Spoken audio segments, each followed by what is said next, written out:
Roberta Bobbie Miller was one of 6 siblings. She loved hiking with her sidekick Sport, the yellow lab. She had a knack for crafting, and she had a laugh that could fill a room. She had like the heartiest laugh, didn't she? Kenny, she laughed like all the time. Bobbie's siblings, Mickey and Ken, say the most important thing to her was being a mom. She lived for her 2 children. She did everything. Everything. She lived for her kids. On the evening of November 1st, 2010, the bodies of Bobbie and her dog were discovered inside her Gilford home. The 2 were shot several times. Everyone will tell you that their mom was the best, but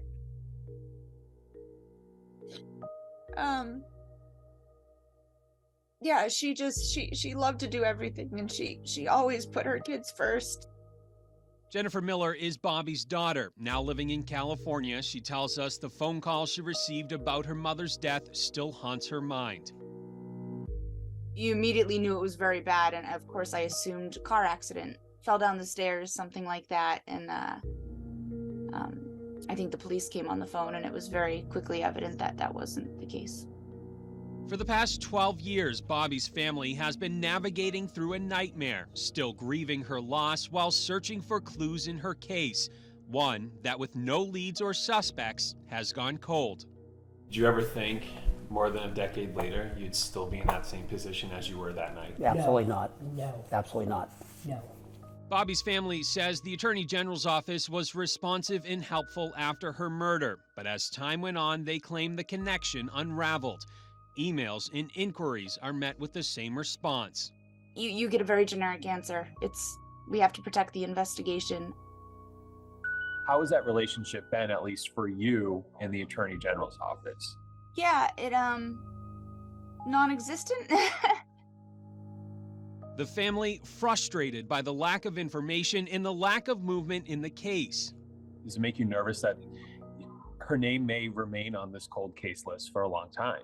Yeah, you don't even think, I don't even know if they're working on it. Do we think it could be solved? Absolutely, it could be solved. Yep. Do we think it will be solved? Not unless something changes.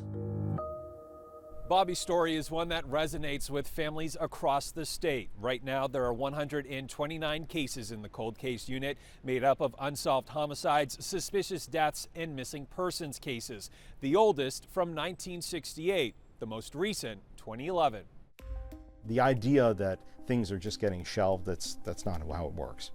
Senior Assistant Attorney General Ben Agati says the office has 1 full-time prosecutor assigned to the cold case unit, and it's currently in the middle of hiring another. He says there are also 5 additional attorneys working cold cases part-time, and the AG's office also taps into resources from state police, including a sergeant and trooper that are assigned to the unit.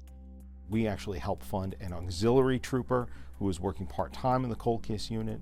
And even just, I believe it was about a month ago, we were able to, or I should say state police was able to create a new clerical archivist position and put somebody in there to be able to help out with the work of the unit.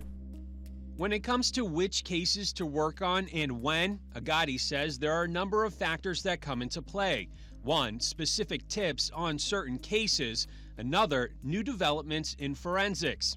As far as Bobbie's case, when I said before about forensic evidence that we look at, as well as interviews and people coming forward, that is a case where the forensic evidence has been looked at repeatedly for what new technologies can be applied. Right now, we don't have anything new that we're able to on that particular case. I love this picture of her. I don't know what they were doing here. That's Jen.